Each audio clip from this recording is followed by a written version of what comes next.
Olá, sejam bem-vindos a mais um PodMed, o podcast do Colégio Mediterrâneo.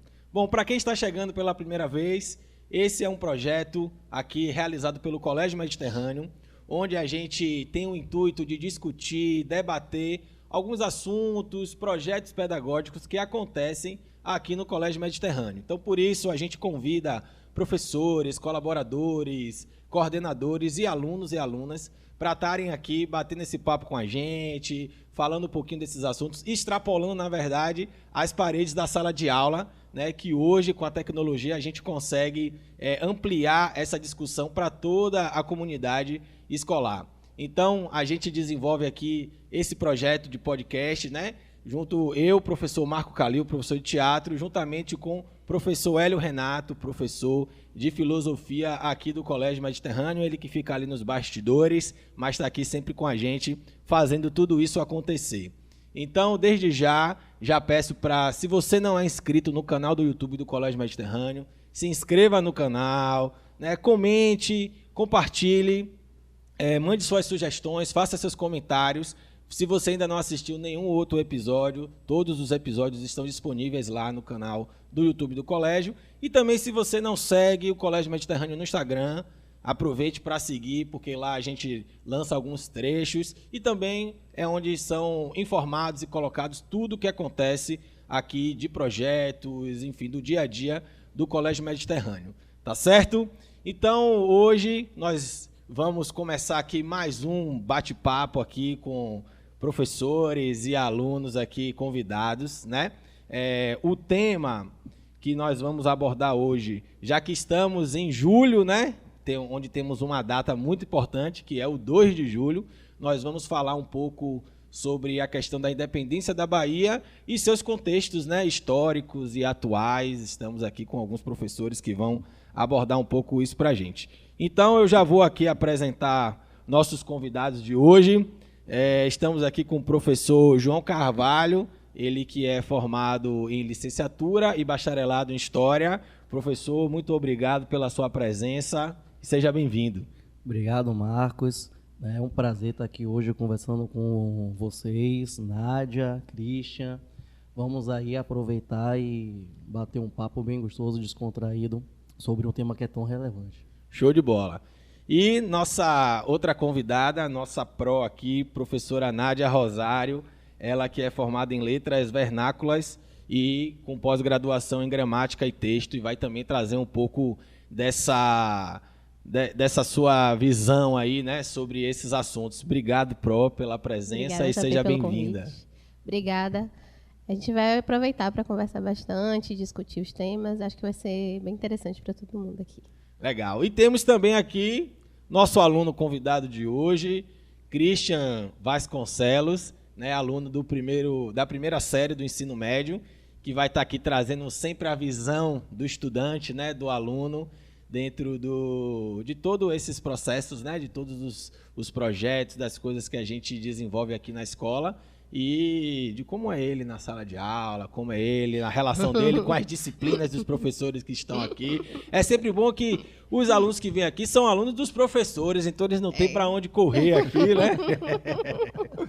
Então é isso. Então, como eu falei no início, o nosso tema central é a questão da independência da Bahia e a gente também vai fazer algumas conexões com uma saída pedagógica que aconteceu aqui no primeiro semestre no colégio e a gente vai estar fazendo esses links, né, com a teoria e a prática, né, que é o que os alunos foram vivenciar aí nessa chamada aula de campo, né, que agora é saída pedagógica, que o nome ficou mais bonito.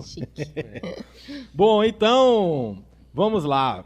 Já vou começar aqui nossa conversa jogando uma pergunta aqui para o professor João.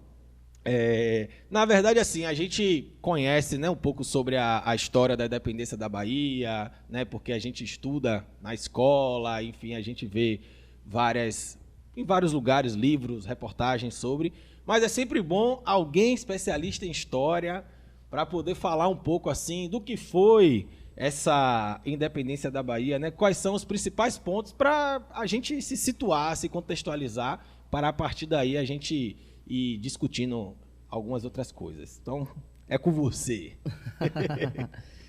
Vamos lá, vamos tentar aí, né? Primeiro, eu gosto muito de usar a expressão independência do Brasil na Bahia.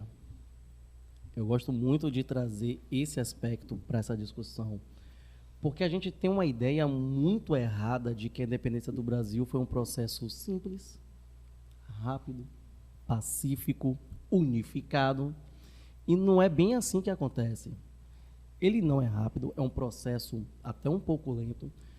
O Brasil é um país continental, então se hoje, no século XXI, nós temos diferenças regionais tamanhas, imagine como era isso em 1822, aonde a comunicação entre as regiões era até mais difícil do que a comunicação com a própria metrópole.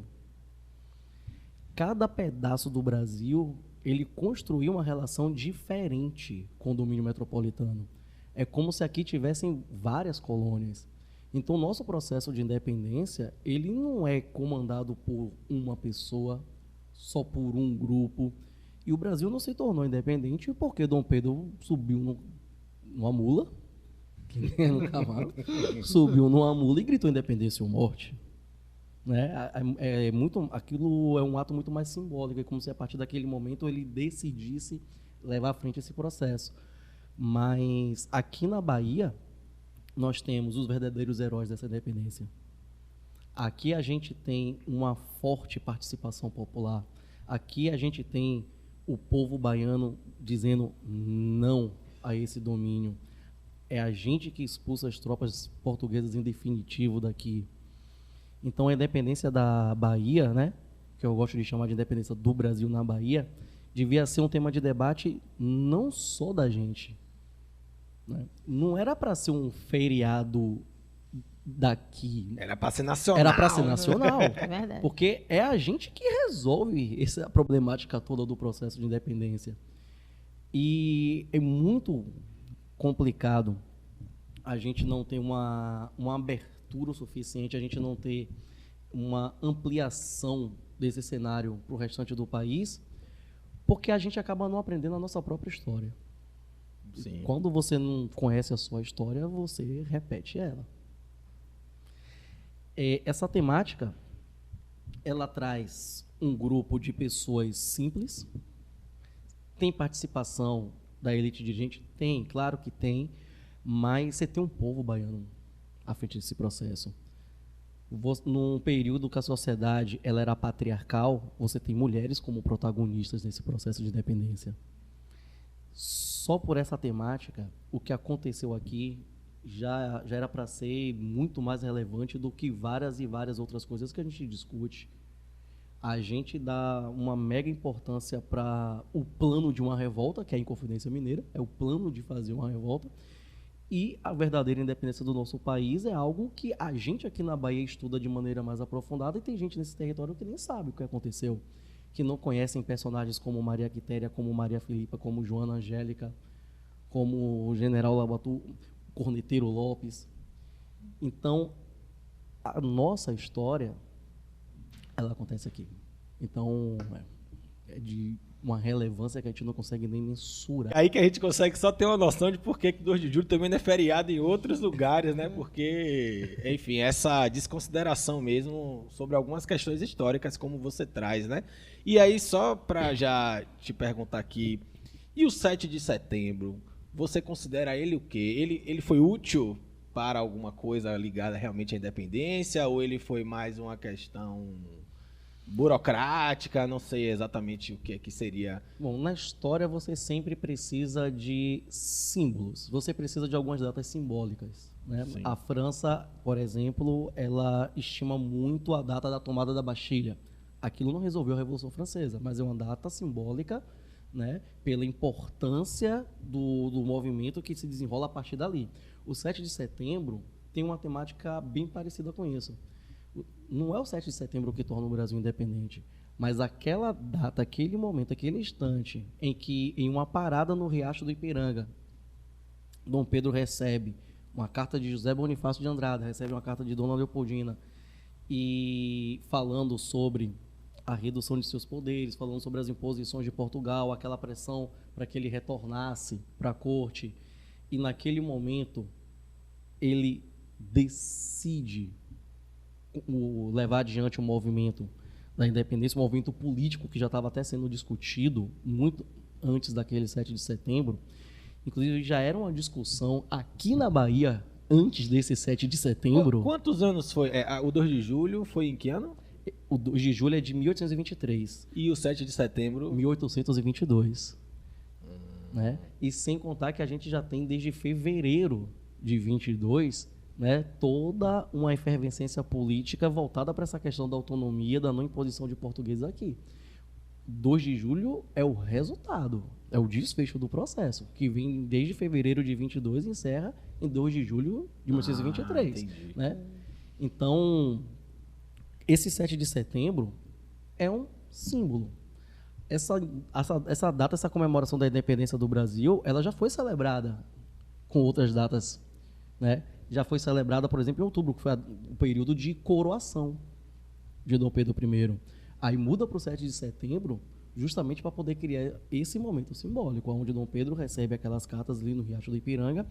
É uma cena bem diferente daquele quadro pintado por Pedro Américo, aquela imponência toda.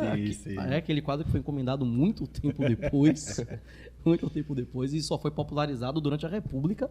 Aquele quadro ele é encomendado por Dom Pedro II, já no final do segundo reinado. E ele nem chega a ser popularizado. Só depois do período republicano que aquela imagem se torna uma imagem imponente, vira um símbolo, né? Porque a construção da nossa história, ela é lenta.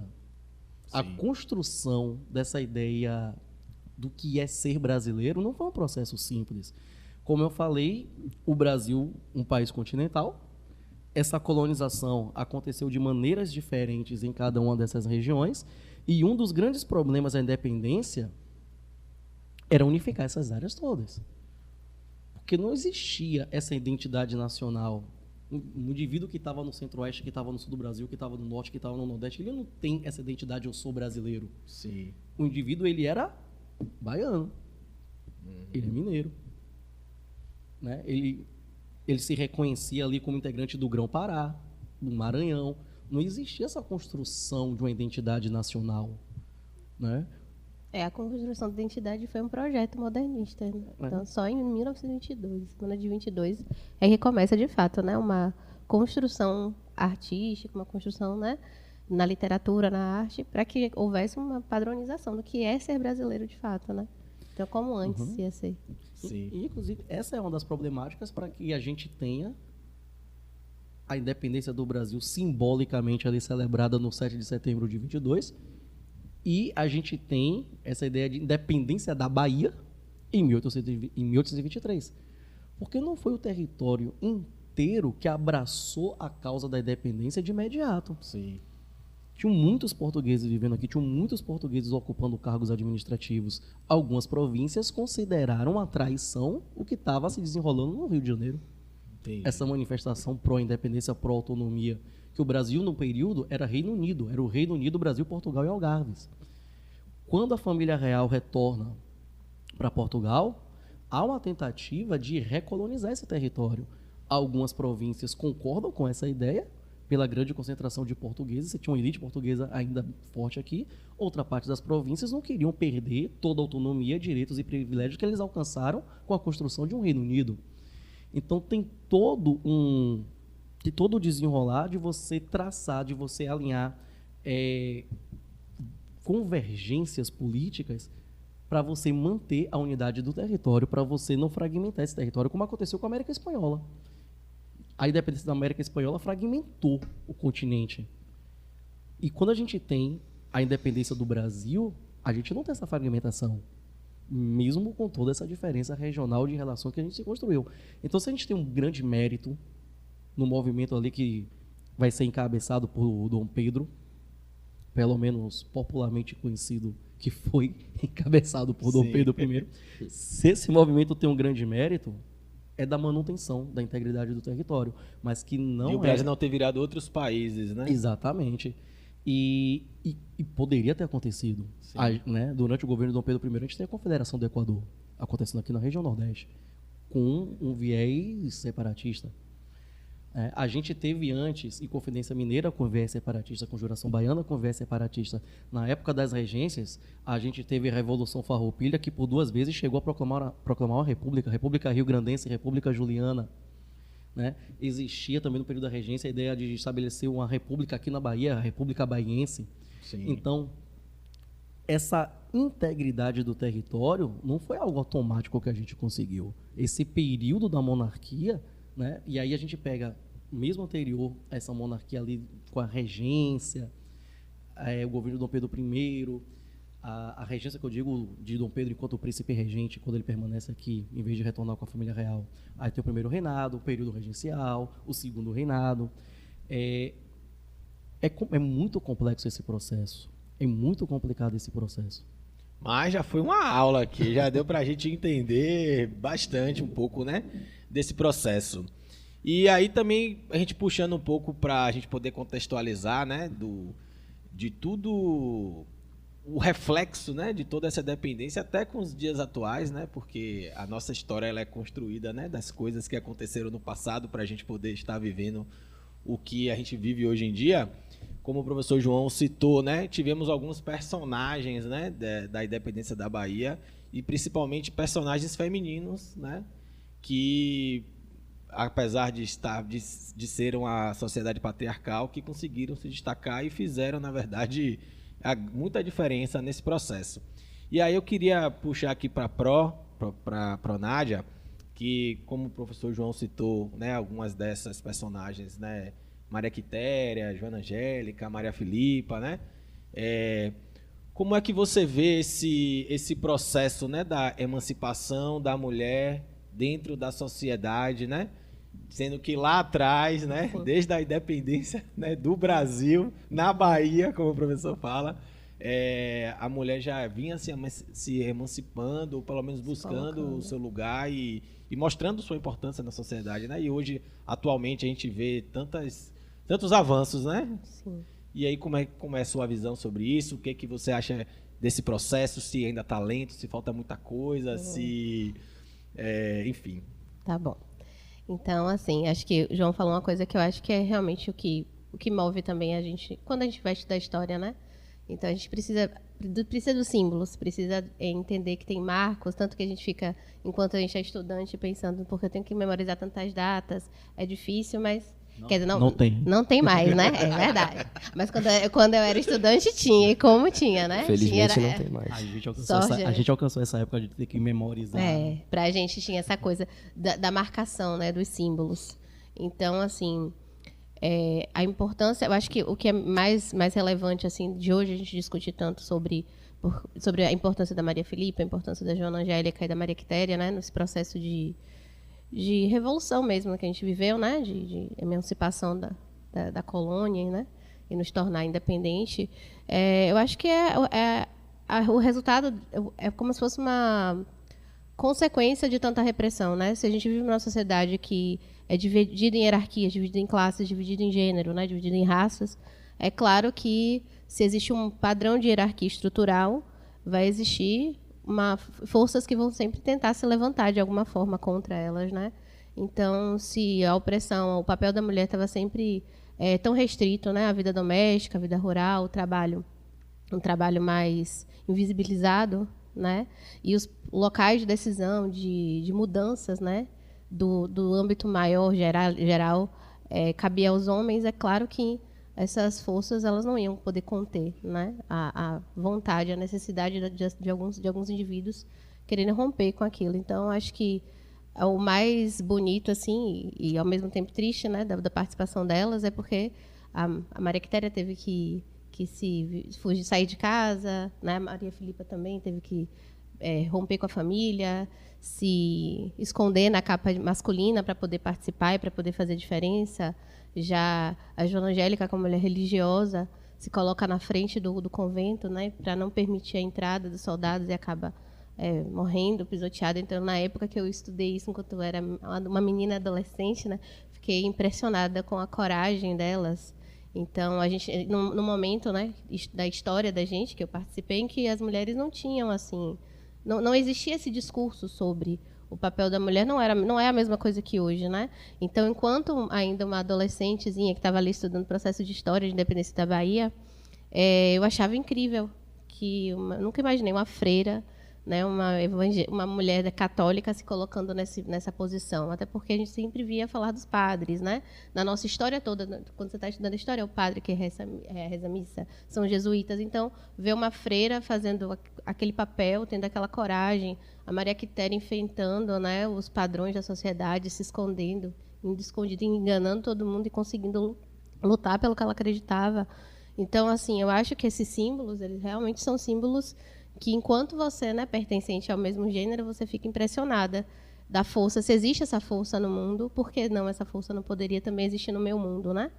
Então, assim, eu acho até, como o João falou, é muito triste que a gente não tenha, assim, que o país inteiro não tenha essa percepção.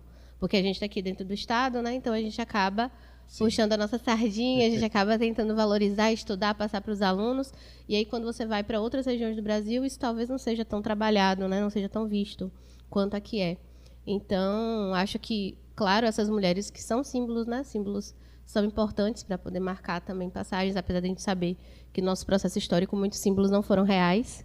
E hoje o nosso papel é exatamente falar da história oficial e das narrativas não oficiais, né? Desmistificar, né? Desmistificar, exatamente.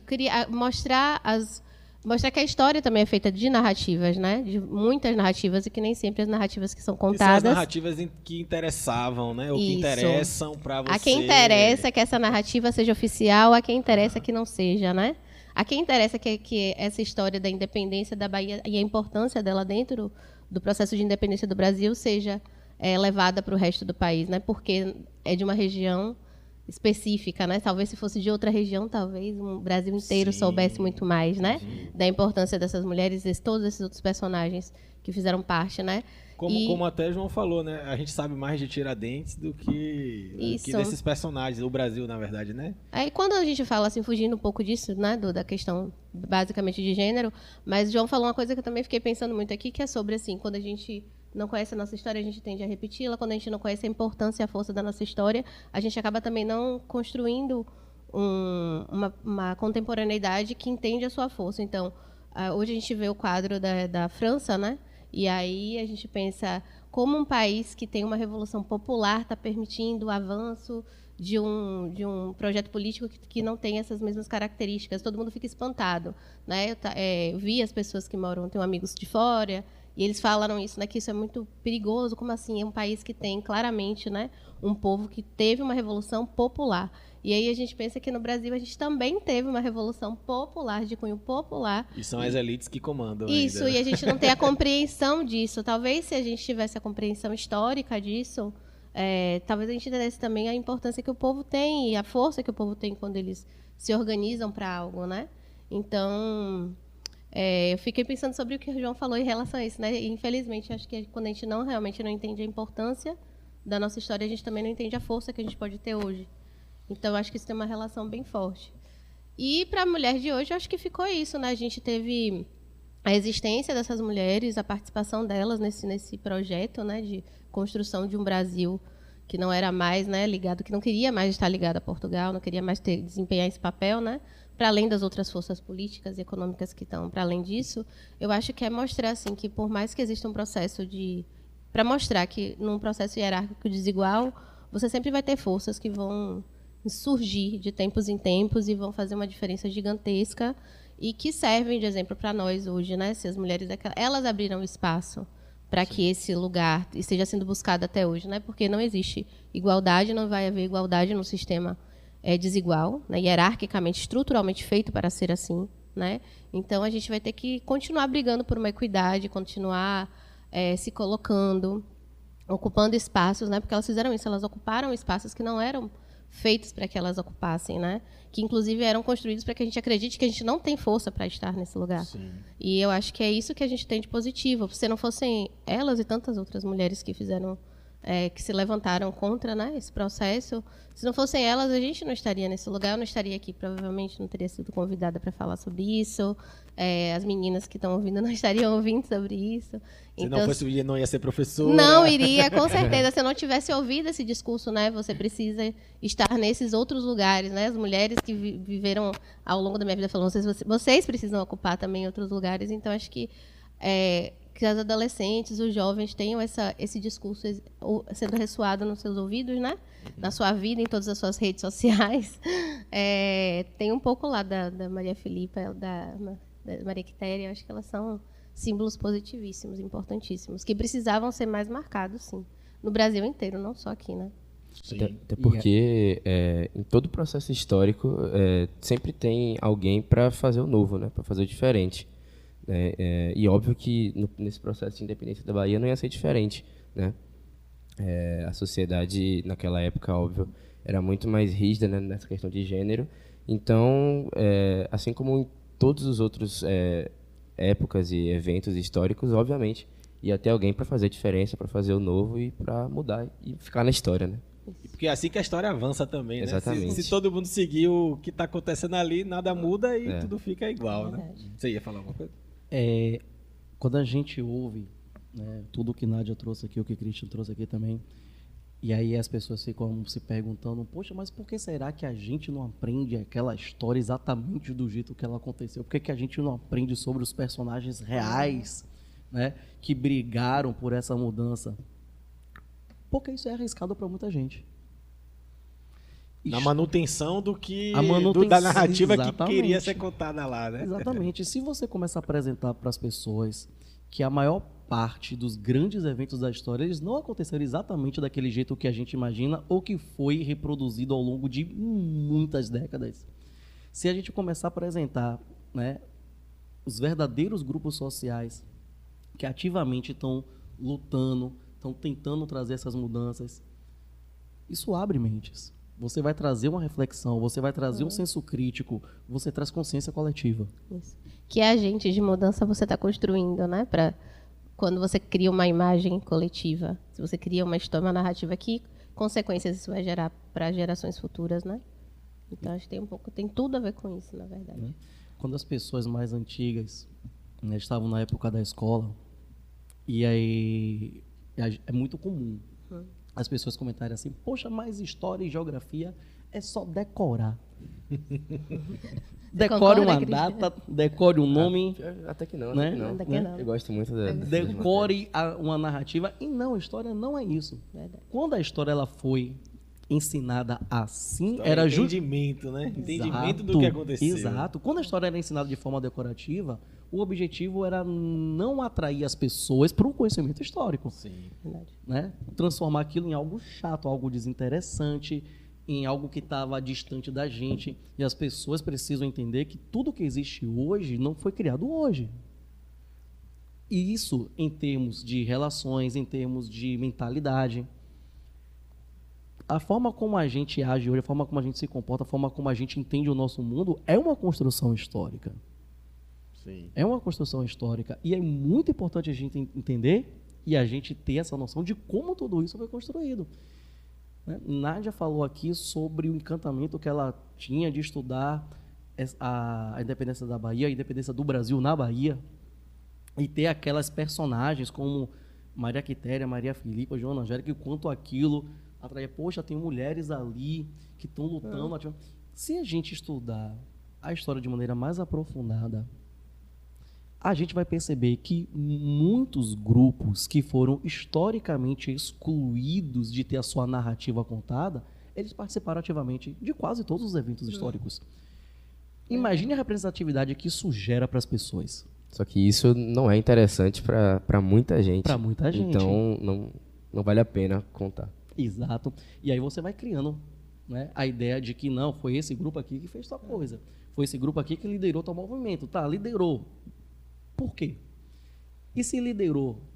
Quem está sendo liderado? Porque a gente fala assim, porque a burguesia liderou tal movimento. Você consegue imaginar a burguesia pegando um monte de arma e entrando para o confronto com um monte de soldado? Com certeza não. Então, assim, Senão eles não seriam burgueses. e por que, e por que aquelas pessoas que estão ativamente na luta não têm a sua história contada? Por que quem está partindo para o confronto não tem a sua versão da história contada? Esse é o grande questionamento.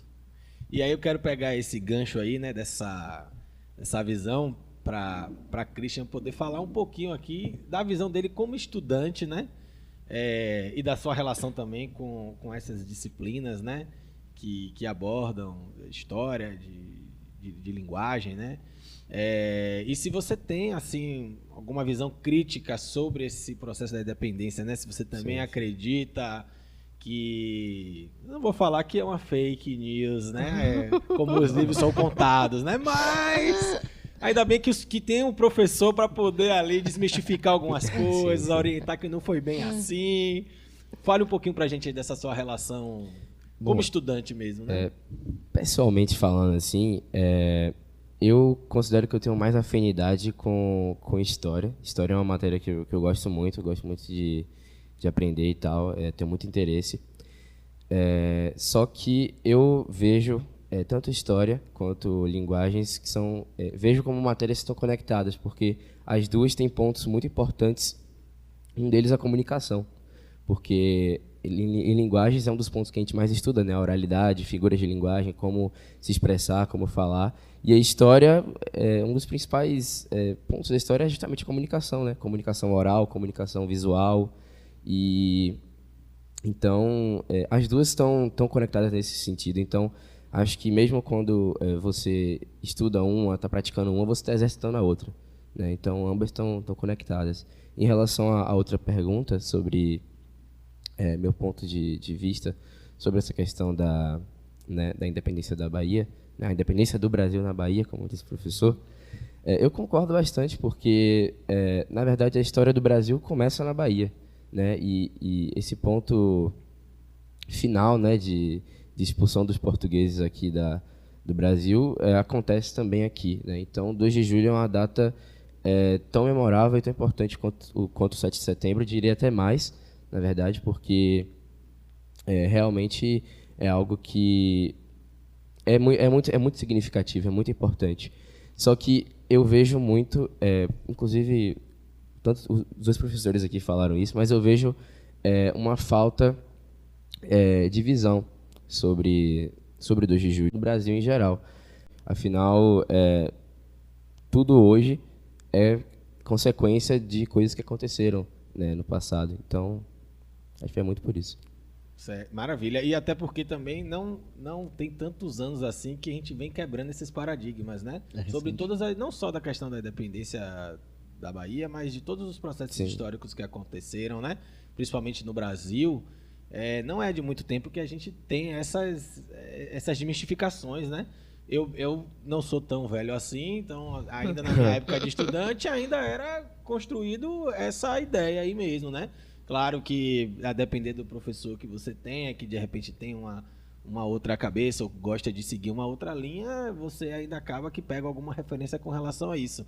Mas hoje também com o advento da tecnologia, da internet, também é difícil. Antes a gente seguia muito o livro, né? Aquele livro ali era a verdade que estava... E era o professor que mediava mesmo. Se ele quisesse falar pra gente, para além disso, a gente... Exatamente. Mas na prova a gente era tinha cobrado, livro, o que estava a narrativa então, oficial. Hoje até os estudantes eles conseguem ter um senso crítico maior porque eles têm outras fontes, né? Então, até o questionamento para o professor de saber... Foi assim mesmo, porque eu li em outro lugar que não foi bem assim, ou alguém falou que não era bem assim. Então, aos poucos...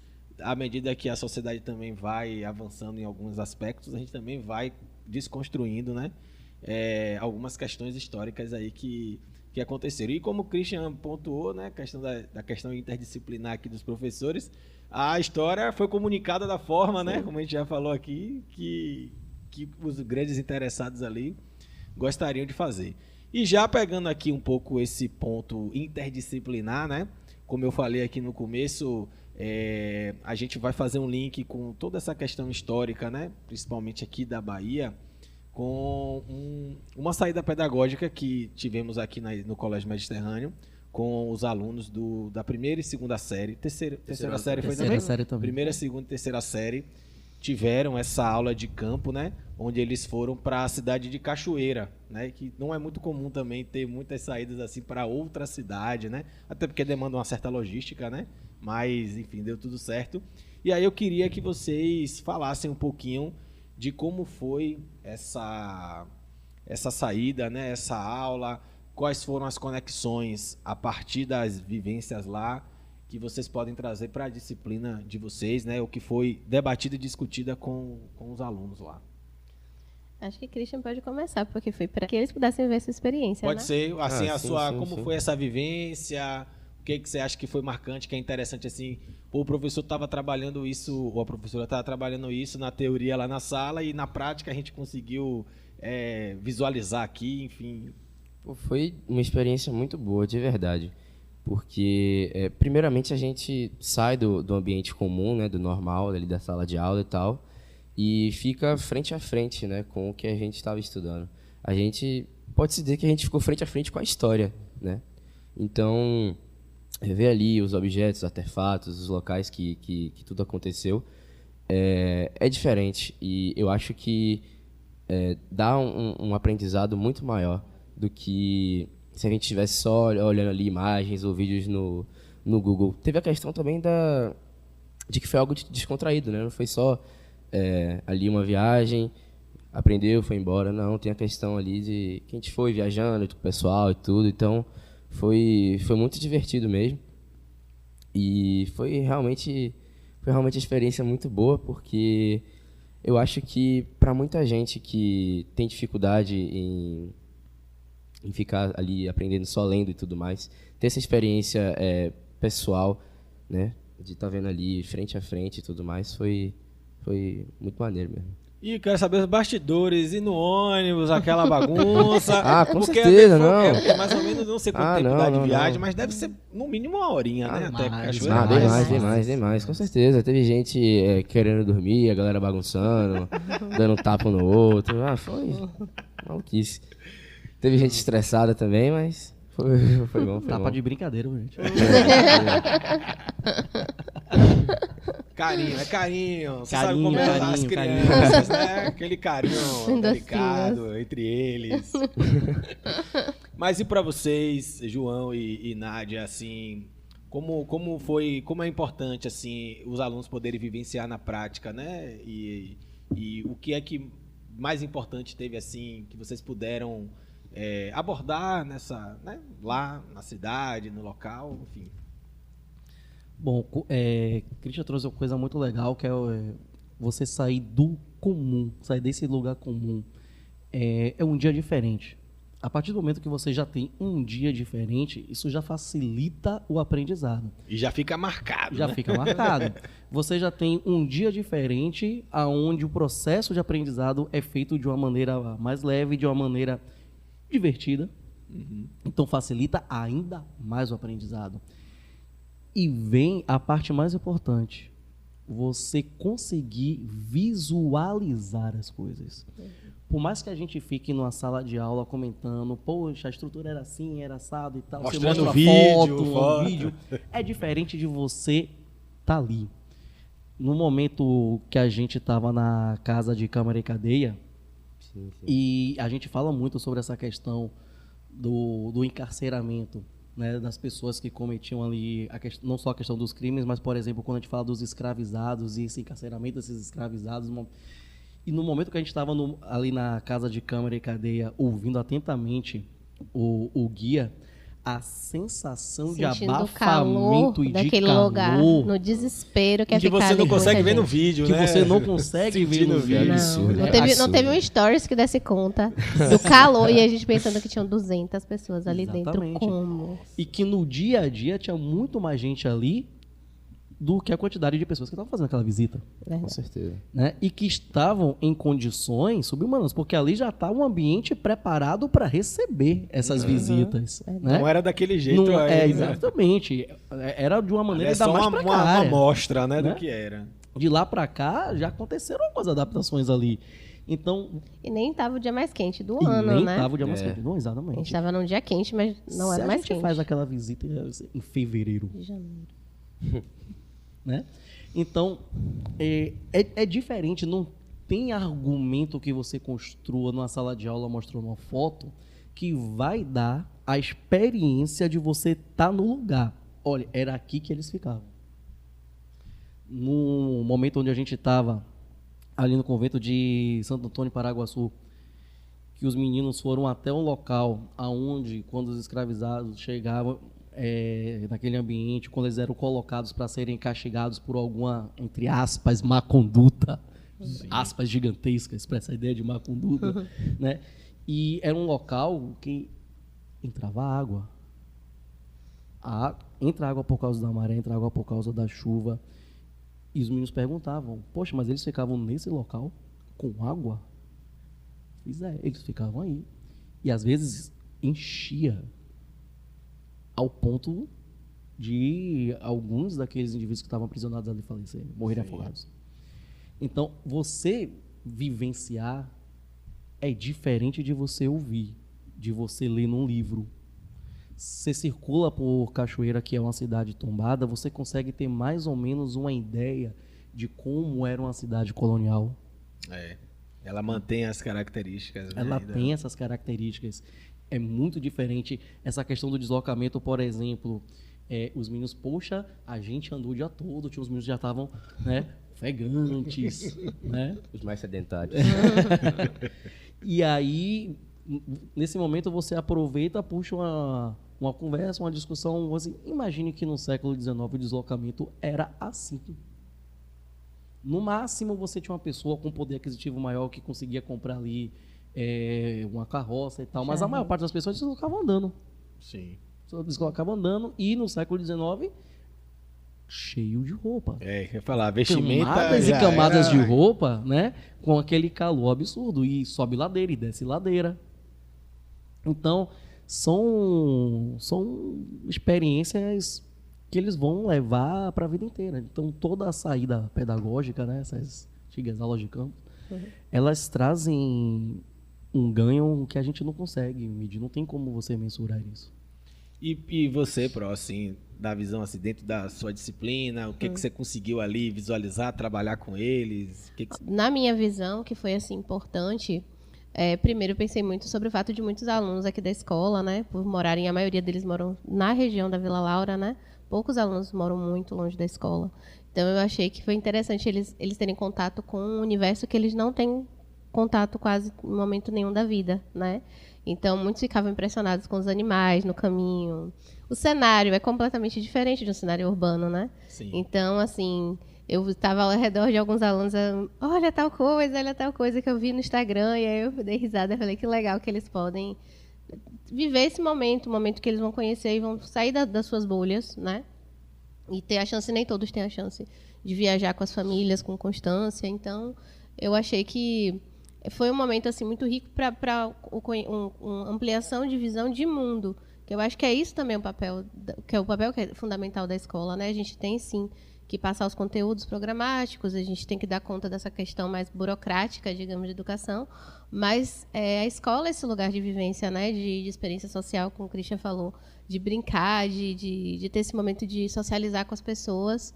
E para a minha disciplina, né, eu acho que naquele momento em si eu não pude direcionar para nada além do fato histórico, mas, por exemplo, quando a gente trabalha autores como Jorge Amado, a cidade, né, a cidade é uma personagem que está em interação com as personagens dos livros de Jorge Amado, e nós temos alguns livros, algumas obras dele que acontecem no Recôncavo, que elas passam por cidades, inclusive Jobiabá, que passa por cidades. Acho que a Cachoeira também faz parte de uma cidade citadas. Então, a relação das pessoas com o rio, né? Do sistema de transporte, tudo isso acontece em algumas obras, como obras regionais, né? Então, eles estarem ali naquele cenário possibilita, por exemplo, que durante as aulas, quando a gente vai falando, né, das escolas literárias, vai falando sobre algumas obras, né? A gente vai incentivando eles dentro do universo da literatura, eles estavam lá, eles estavam presentes naquele lugar. Então, a descrição das imagens ali dentro daquele texto, até minha narração dentro da sala de aula, ela ganha também um espaço maior, porque a gente tem como explorar isso também. Então, para mim, eu acho que esse tipo de movimento é um movimento que faz parte mesmo do processo. Eu acho que é o que marca também a gente, com certeza. Todas as minhas saídas de campus das minhas escolas, né, me marcaram. Foram momentos de criar novos laços com outras pessoas, se aproximar de pessoas que você geralmente às vezes não tem tanta chance, às vezes por serem de outras turmas, ou até dentro da sala de aula, que no dia a dia a gente não tem muito contato, e aí de repente você sentou perto dela, ou aconteceu na hora do almoço, não teve espaço, todo mundo sentou junto, né? E a competição de quem comia mais, os pratos mais cheios que os meninos fizeram. Então isso virou tipo, fulano está comendo tanto, meu Deus. Então acabou virando um lugar que pessoas que provavelmente não se encontravam muito passaram a se encontrar e de repente até desenvolveram uma outra amizade aqui na escola. Então eu acho que isso fortalece também, né? Fortalece os laços dentro da escola, né? Com a gente, com os meninos e eles entre eles. Então eu acho que só foi ganho mesmo, como o João falou, muito positivo para todo mundo. Maravilha. Com certeza deve ter sido um dia muito marcante, que ficou na memória aí dos estudantes, dos professores também, né, que vão, porque mesmo que já tenham feito isso em algum outro momento, cada turma, cada vez, cada viagem é sempre diferente. Uma nova né? tensão, uma nova experiência. A gente fica tenso, porque tem que cuidar das crianças, né, dos alunos. Mas a gente sabe que o ganho é muito maior do que essas preocupações, que na verdade é normal. Não, né? a gente fica. Eu particularmente fico muito feliz assim que eles tenham essas oportunidades, né, na vida, na escolar deles, que a gente possa participar desse processo também. Eu acho isso muito maravilhoso, assim, que a gente possa fazer parte de tudo isso. Quer falar? Não, você, por mais trabalhoso que seja, por mais que gere aquela preocupação do cuidado, que isso é Querendo ou não, você deslocar alunos para outra cidade, pegar ônibus, estrada, né? Isso é uma responsabilidade é uma responsabilidade muito grande e que é feito de uma maneira super competente, mas assim, o ganho que a gente tem, por mais que seja cansativo, trabalhoso, o ganho, né? Como o Nádia falou, a construção dessas relações entre eles, deles com a escola, deles com a gente, né? Porque é um momento diferente, né? Sim. É uma relação que naquele dia ali é diferente. Então, só traz benefícios. São momentos que precisam até acontecer com mais frequência. Sim, com certeza. Sim. Bom, pessoal, o papo é muito bom, né? A gente, é muita coisa pra gente falar sobre, né? Porque história é isso, né? A história é viva, né? A gente tá aqui vivenciando o que aconteceu lá no passado, então é muita coisa. Mas a gente não tem tanto tempo assim. Então, mas acho que foi muito enriquecedor tudo que a gente trouxe aqui, né? Todas essas relações, né? Do que aconteceu lá mais de 500 anos atrás, né? Não, já tem quantos anos da independência? De 1823 da Bahia, você falando, de 1823 para cá, 2024... Bora, pessoal de exatas. Isso que eu ia falar, professor de história fazendo cálculo. Eu quebrei o professor. Aí um estudante. Então, 200 e quantos anos atrás? 201 anos atrás, muito bom. Eu sou das artes. Eu tava só também. esperando aqui pra você fazer a conta. Então é muita coisa pra gente poder falar, mas acho que foi bem interessante aqui nosso bate-papo. Então eu vou só aqui deixar para vocês falarem as considerações finais sobre a participação aqui no podcast, sobre a relevância do assunto, né? Sobre, enfim, tudo que foi vivenciado na experiência da saída de campo, para a gente poder se despedir aqui do pessoal. Quem quiser começar aí. Eu, na verdade, eu não esperava, né, que fosse me chamar, mas quando me chamaram eu fiquei muito feliz. Eu tive certeza que ia ser uma experiência muito legal e realmente foi, né? E em relação à saída de campo também, né? Como eu falei, foi algo muito bom mesmo. Cachoeira, né? Cidade histórica. Foi capital provisória da Bahia. Quando começa a ter esse conflito aqui na Bahia, entre se vai ou não vai seguir o que está acontecendo no Rio de Janeiro, essa questão da separação, se o pessoal vai ou não vai seguir a corte, você tem muita gente foge, né? Uma cisão, muita gente sai de Salvador, vai para a Cachoeira começa a se tornar um foco de resistência à ideia da permanência das autoridades portuguesas, né? Então Salvador, Cachoeira tem uma importância histórica que é imensurável, e fora em outros momentos da nossa história também. Outros cidades que a gente passou também, Santo Amaro também, muita gente foi para lá. Então o Recôncavo teve essa questão muito forte do pessoal sair de Salvador para lá, né, enquanto estava essa discussão maior se ia rolar ou não.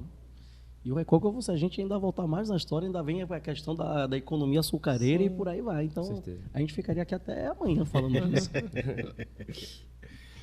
Pode ir. Eu queria agradecer o convite, obrigada por terem me convidado, adorei participar, sabia que ia ser uma coisa muito legal, João, Christian, obrigada também, gente. E é isso. Agradecer também o convite, né? Foi muito legal, foi muito enriquecedor, né? Christian, Nádia, Marcos, esse momento a gente de conversa, a gente aprende um com o outro, né? E todo aprendizado é importante. Eu sempre aprendo muito quando participo desses processos. Maravilha, então eu também deixo aqui meu agradecimento pela disponibilidade, pelo aceite do convite, né? De estarem aqui, a gente poder falar sobre isso. E como eu falei, o intuito, né, desse nosso projeto aqui do PodMed, né, é a gente, de fato, poder discutir, extrapolar um pouco, envolver toda a comunidade, né? Às vezes os pais, né, de que os filhos são de outros segmentos, né? Às vezes nem sabem que aconteceu uma saída pedagógica assim, que foi para outra cidade, né? Isso é legal, porque a gente entende, né, todo o processo do colégio, né? A preocupação e, enfim, que o colégio tem esse intuito de trazer diversas experiências, né? Então a ideia do nosso projeto aqui é a gente ficar meio que por dentro também de tudo que acontece e a gente está sempre fazendo essas relações, né? Porque a ideia não é só estudar para passar de ano, né? Como a gente às vezes tem essa ideia, ou passar no vestibular, mas a ideia é justamente essa, a gente estudar para poder entender, não só decorar as datas, né? Não, 2 de julho de 1823, já decorei, tá vendo aí? Mas a gente entender o porquê dessa data, o que aconteceu de fato lá nesse dia, né? Não é só o feriado, não é só a festa, o pessoal desfila lá no bairro da Liberdade, mas a gente poder ampliar mesmo essa discussão. Então, mais uma vez eu faço o convite para vocês se inscreverem no canal, para vocês comentarem aqui, compartilharem esse vídeo, né, para todo mundo ficar por dentro aí das nossas discussões, do que acontece, e também convido a assistir nos episódios anteriores, que também tivemos vários assuntos aqui super interessantes, né? E sempre fazendo essas relações com os projetos pedagógicos que acontecem aqui na escola. Então, obrigado a todos vocês, obrigado a você que ficou até o final e até o próximo PodMed. Valeu, rapaziada. Valeu. Valeu, gente.